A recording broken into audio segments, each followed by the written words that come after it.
Equatorial Guinea is a producer and net exporter of crude oil since its discovery in 1996. It is also a key producer and exporter of natural gas. But before this, Equatorial Guinea used to export coffee, timber, and cocoa. The oil wind has enabled the country to profoundly modernize its infrastructure over the past 2 decades. The oil funds enable the government to continue building many high-quality infrastructure to provide transport and basic services, water, electricity, and housing to the population. However, the Africa Development Fund report from 2018 to 2022 indicates that public investment declined from 24.6% of GDP in 2013 to 17.2% of GDP in 2017 due to budgetary pressures. These modernization efforts were therefore expected to contribute to developing a diversified and job-creating private sector.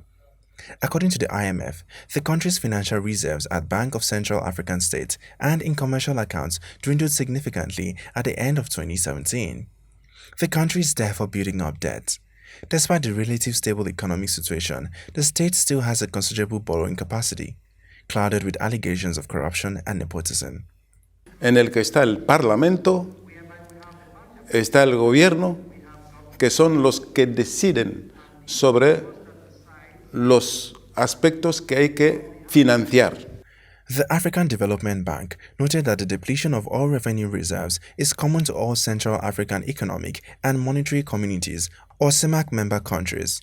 In 2015, BEAC authorized the use of cash advances but later limited such use to the 2016 and 2017 periods to encourage fiscal discipline. It should be noted that a large portion of Equatorial Guinea's public debt consists of domestic arrears estimated at CFA franc 130,000 billion in May 2018.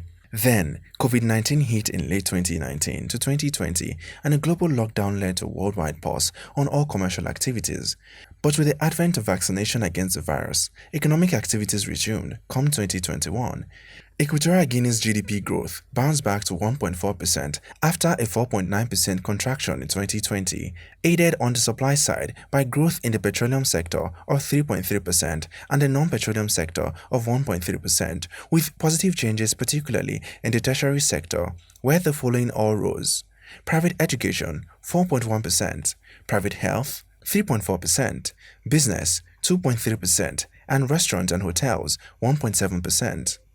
Some growth had already started, but the World Bank had been stuck with another economic shock, the Russia-Ukraine war. Now, with the recent oil production output cut by the Organization of Petroleum Exporting Countries and Russia, commonly called OPEC+, Equatorial Guinea could bounce back with a projected rise in crude oil earnings.